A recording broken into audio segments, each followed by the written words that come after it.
The massive lecture hall at Andromeda Interspecies Academy stretched out like an amphitheater, with curved rows of specialized seating designed for dozens of different alien species. Soft blue lighting bathed the room, creating an atmosphere of scholarly calm that had persisted for over 3 centuries since the Academy's founding. Professor Veltar stood at the center podium, her crystalline body catching and splitting the light into rainbow patterns that danced across the walls. As an ethereal, she would consider one of the most brilliant minds in xenobiology, her species having evolved pure intellect over millions of years on their peaceful homeworld. Her voice carried a musical quality that most students found soothing, each word perfectly modulated and precise. The data we see here represents 5,000 years of research across 47 different star systems, she explained, gesturing gracefully toward the holographic displays floating above the class. 3-dimensional models of various creatures rotated slowly, showing predators from worlds scattered across the galaxy. Notice how the successful hunters all share certain characteristics: speed, stealth, overwhelming force. Their prey responds predictably with flight, camouflage, or herd behavior. Jake Morrison shifted slightly in his seat at the very back of the lecture hall, a position he'd deliberately chosen on his first day 6 months ago. From here, he could see everything while remaining relatively unnoticed, though he learned that being the only human in a class of 37 aliens made true invisibility impossible. The other students were a fascinating mix of the galaxy's most intelligent species.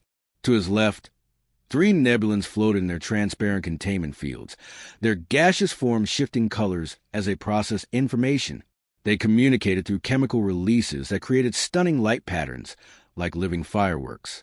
Jake had learned to recognize when they were excited about a topic because their colors became more vibrant. In front of him, a cluster of Erdani swayed gently, their plant-like bodies photosynthesizing under classroom specialized lighting. They were incredibly peaceful beings, having evolved from trees on their homeworld.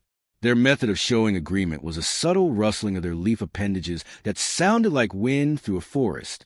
The crystalline thinkers sat perfectly still, their geometric bodies processing information at speeds that made human computers look sluggish.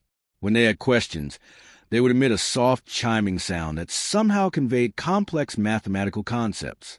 But Jake noticed something else about his classmates, something they probably thought they were hiding.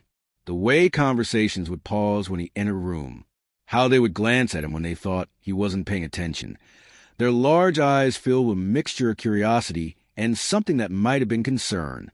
Earth had a reputation out here among the peaceful species of the galaxy.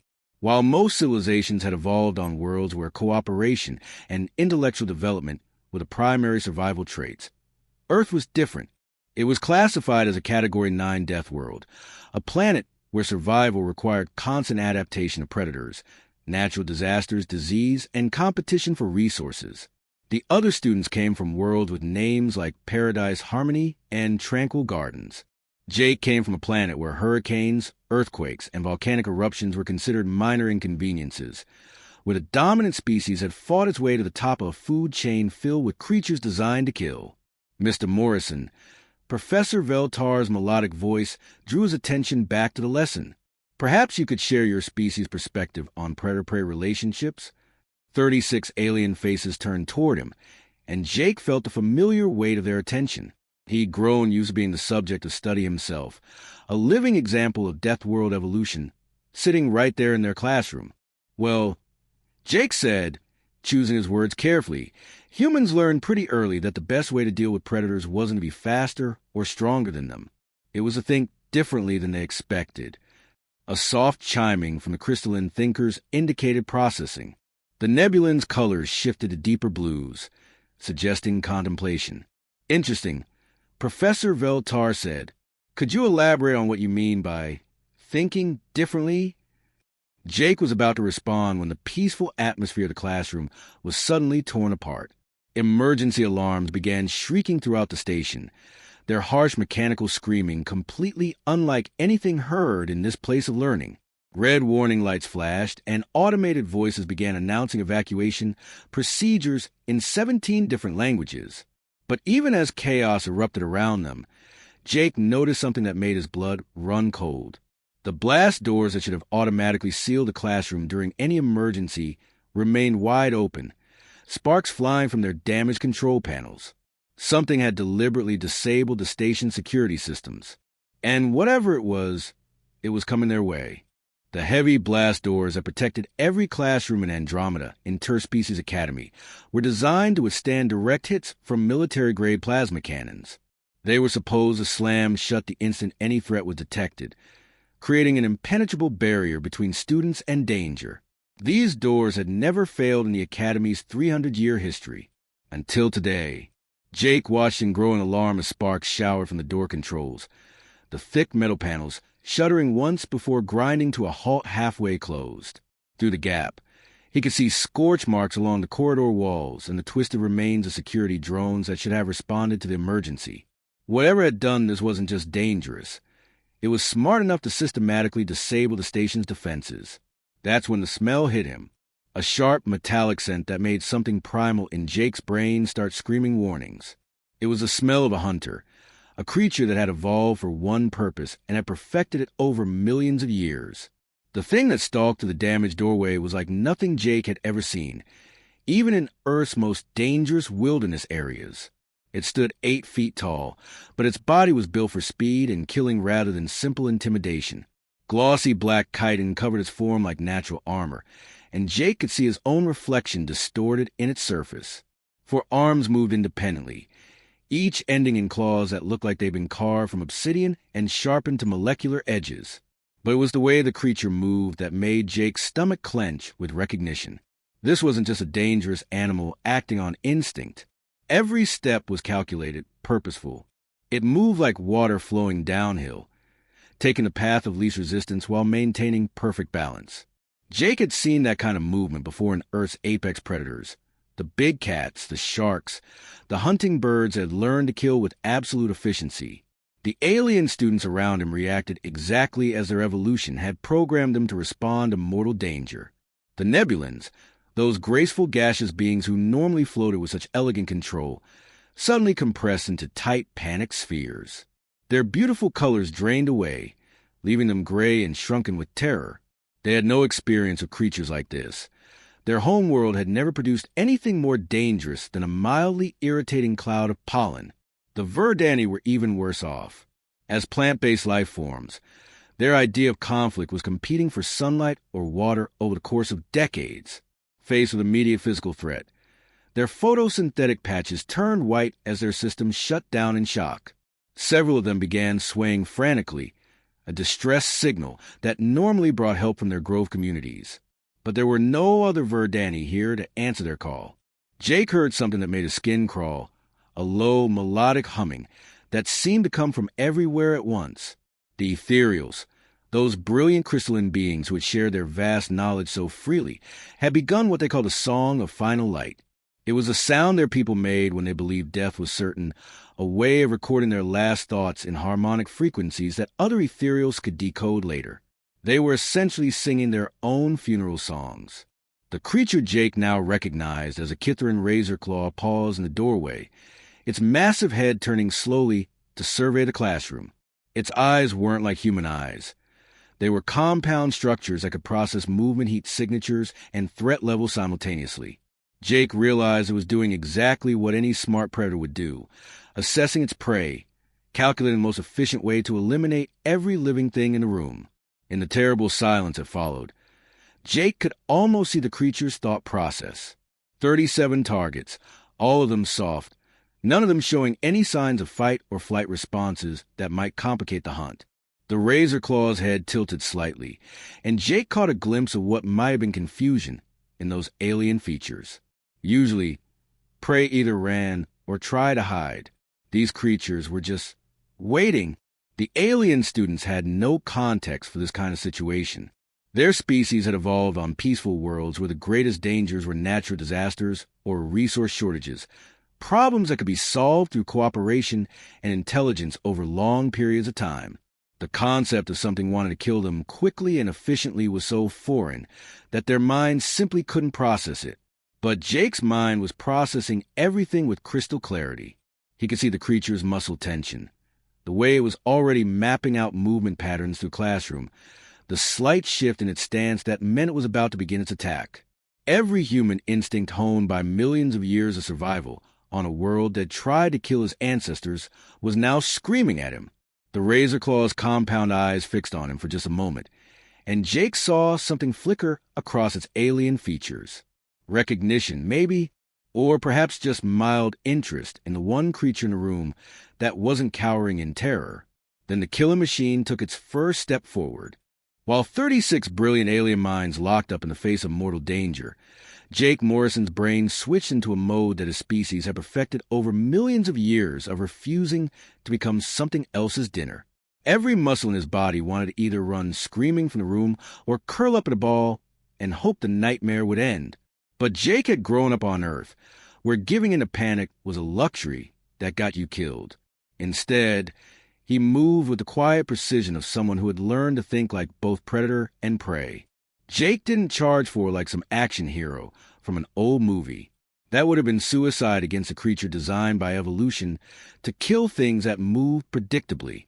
Instead, he began sliding between the lab tables with deliberate care, keeping his movements small and controlled. His eyes never left the Razor Claw, but he wasn't looking at it the way his terrified classmates were, with helpless fascination at their approaching death. He was studying it like a problem to be solved. The creature moved with incredible fluid grace, but Jake had spent his childhood watching big cat hunt on nature documentaries and had encountered enough dangerous wildlife during camping trips to recognize the subtle tells that all predators shared. The way the Razor Claw's weight shifted slightly to its right side when it moved suggested an old injury or natural weakness on the left. Its head movements followed a pattern, scanning in a predictable rhythm that left small blind spots in its coverage. Most importantly, Jake noticed how the creature instinctively stepped around the brighter lighting panels embedded in the classroom floor. Its compound eyes were clearly adapted for lower light conditions, probably perfect for hunting in the dim corridors of space stations or the shadowy environments of its homeworld. But the bright light seemed to cause at least some discomfort. Every observation was automatically cataloged and processed by a brain that had been shaped by a planet where the wrong decision could mean being eaten by something with bigger teeth. While the other students saw an unstoppable killing machine, Jake saw a very dangerous but ultimately predictable animal with exploitable weaknesses.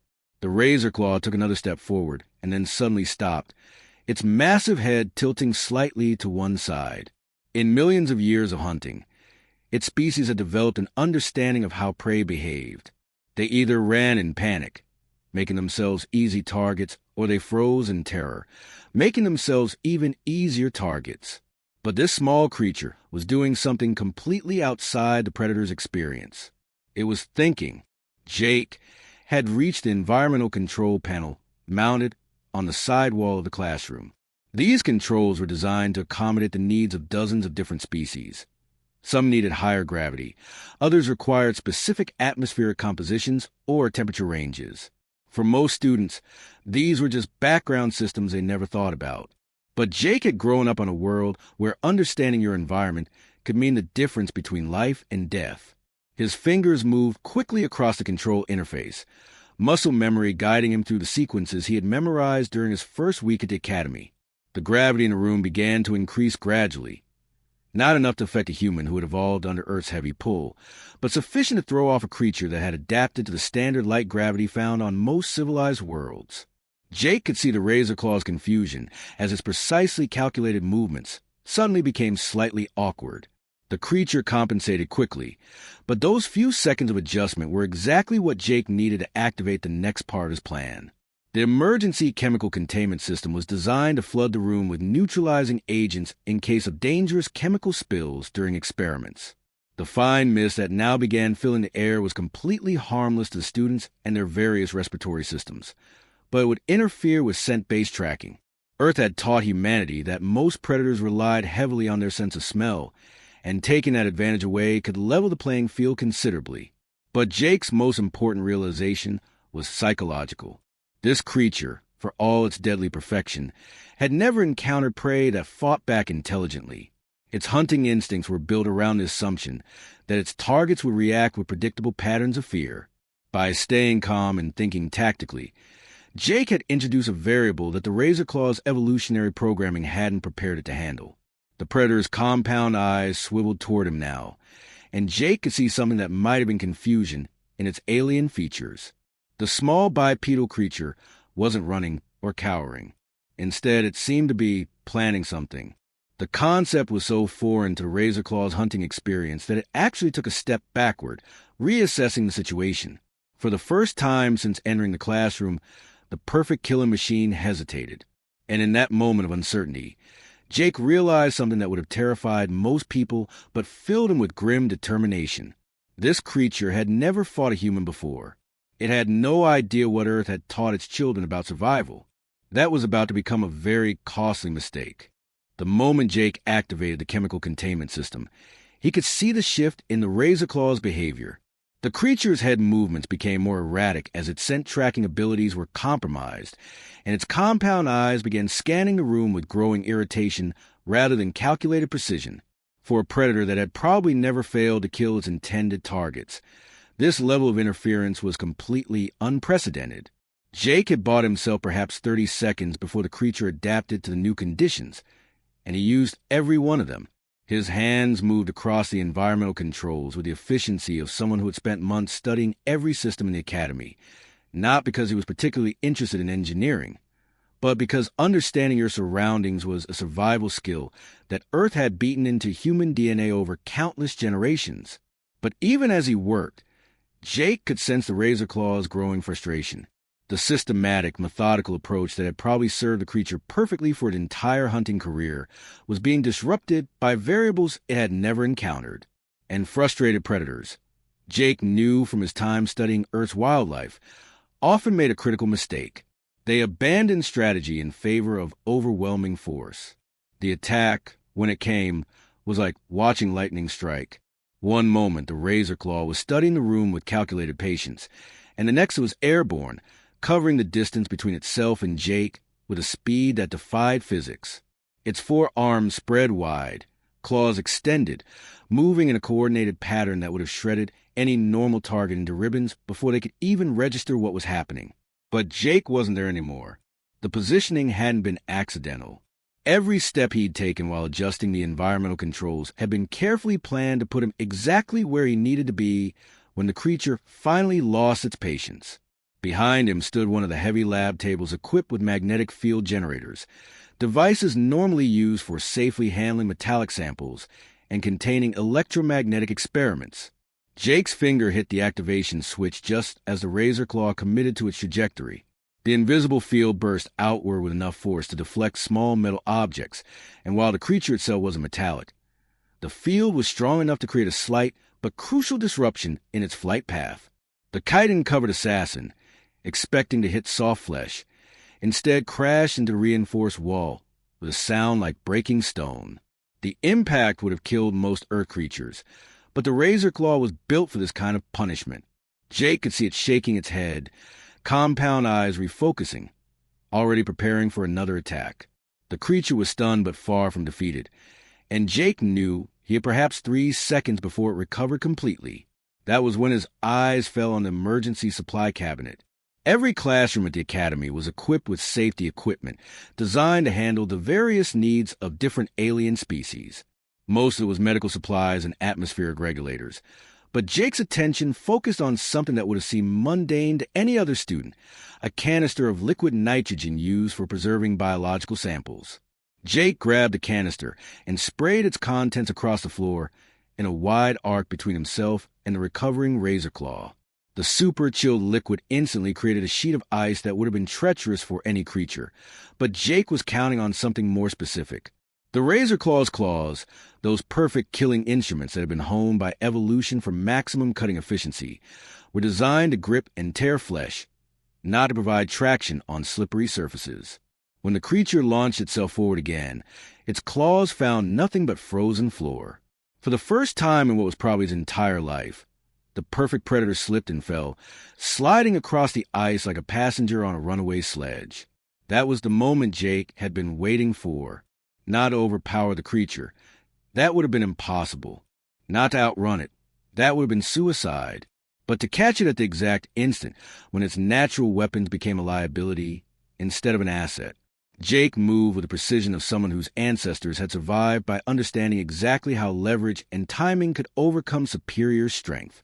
As the razor claw slid past him, off balance and unable to control its movement, Jake applied a joint lock that his high school wrestling coach would have been proud of. It wasn't about strength. It was about understanding anatomy and physics. The technique was something that human fighters have been perfecting for thousands of years, refined through countless conflicts where the smaller, weaker opponent had to find ways to neutralize larger threats. By controlling the creature's shoulder joint and applying pressure at exactly the right angle, Jake effectively turned the Razor Claw's own body weight against it. The four-armed killing machine found its weapons completely useless when its arms couldn't move properly.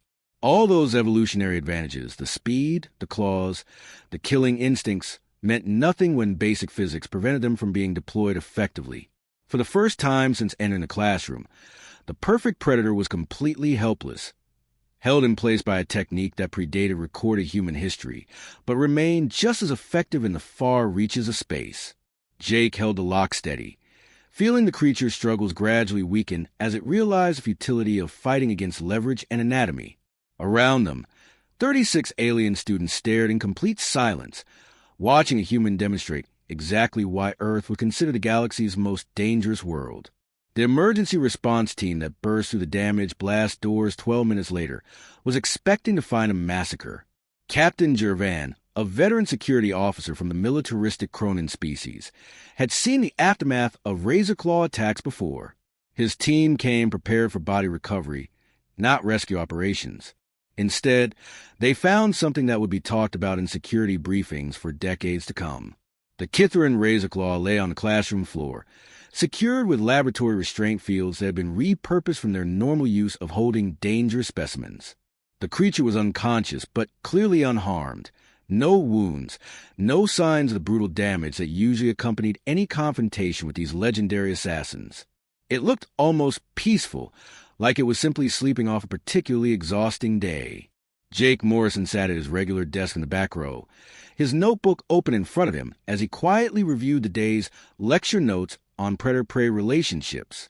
His pen moved steadily across the page, adding observations and questions in the margins as if the most dangerous killer in known space hadn't just tried to murder everyone in the room. The only sign that anything unusual had happened was a small tear in his jacket sleeve and a few drops of melted ice still clinging to his shoes. The silence in the classroom was so complete that Captain Jervan could hear the soft humming of the life support systems and the distant sounds of other emergency teams working to restore the station's security grid. It wasn't the silence of an empty room. It was a heavy, profound quiet that comes when intelligent minds are trying to process something that doesn't fit into any of their existing understanding of how the universe works. 36 of the galaxy's brightest students sat frozen in their seats, staring at the human with expressions that ranged from pure amazement to something that looked almost like fear. These weren't ordinary students. They represented the intellectual elite of their respective species, minds that had been selected for their ability to analyze complex problems and understand abstract concepts that would baffle most people. But right now, they were struggling to comprehend what they had just witnessed. The nebulans had slowly expanded back to their normal size, their gaseous forms shifting through colors that Jake had learned indicated deep contemplation mixed with confusion. They kept looking between him and the restrained razor claw as if trying to calculate an equation that kept producing impossible results.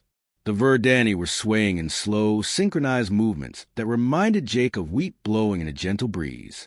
He'd learned that this was how they processed traumatic experiences, their plant-based psychology requiring time to literally root new information into their consciousness. Several of them had extended small tendrils toward him, a gesture that in their species indicated both respect and a desire to understand something beyond their normal experience. Professor Veltar stood at the front of the classroom, her crystalline form pulsing with soft light patterns that Jake had never seen before. As an ethereal, she had access to vast databases of knowledge spanning thousands of years and dozens of civilizations. Her species prided themselves on understanding the theoretical basis for everything in the known universe. But theory hadn't prepared her for watching a human casually defeat one of the galaxy's most feared predators using nothing but environmental awareness and techniques that looked deceptively simple. "Class dismissed," she finally announced, her normally melodic voice carrying an odd note that might have been wonder or uncertainty. The students began filing out slowly, their usual post-lecture discussions replaced by hushed whispers in a dozen different languages and communication methods. Jake could catch fragments of their conversations, attempt to analyze what they'd seen using familiar scientific frameworks that kept falling short of explaining the reality. As the room emptied, Jake finished writing his notes and began gathering his materials with the same methodical care he brought to everything. When he looked up, he realized that most of his classmates had stopped at the doorway and were still watching him with expressions he couldn't quite read. "What?" he asked, genuinely puzzled by their attention. The question hung in the air like a challenge. What could they say? How do you explain to someone that they've just shattered every assumption your species held about the nature of intelligence, survival, and the relationship between knowledge and action? The crystalline thinkers began emitting their soft chiming sounds. But instead of the confident mathematical concepts they usually projected, these were hesitant, questioning tones. They were trying to calculate something that their purely logical minds couldn't quite process. A young Verdani near the door rustled his leaves in what Jake had learned was their equivalent of raising a hand to ask a question, but no words came. How do you ask someone to explain instincts that took millions of years to develop? How do you understand reflexes that were carved into a species by a world that tried to kill them every single day? Captain Jervan finished securing the razor claw and approached Jake with something that looked like professional curiosity mixed with personal concern. "Student Morrison," he said carefully, "my report needs to include what happened here. Could you explain your methodology?" Jake shrugged, a gesture that somehow made him look even more human in a room full of aliens. "It was just basic problem solving," he said simply. "The creature had advantages, so I found ways to neutralize them. It's not that complicated." But it was complicated, and everyone in the room knew it. They were beginning to understand that while their species had spent millions of years developing theoretical knowledge and peaceful cooperation, humans had been forced to develop something entirely different. Not just intelligence, but the ability to apply that intelligence instantly under life-threatening pressure. They'd spent their lives studying violence as an abstract concept, something to be understood and categorized. Jake had grown up in a world where violence was a daily reality that shaped every aspect of evolution, culture, and individual development. That was what made humans truly dangerous in the galaxy. Not their technology or their physical capabilities, but their unique combination of intelligence and survival instincts that had been forged in the crucible of Earth's unforgiving environment. And perhaps more remarkably, it was also what made them capable of using that dangerous knowledge to protect rather than destroy. The silence stretched on as 36 brilliant minds tried to process this revelation, while one human simply packed his bag and prepared for his next class.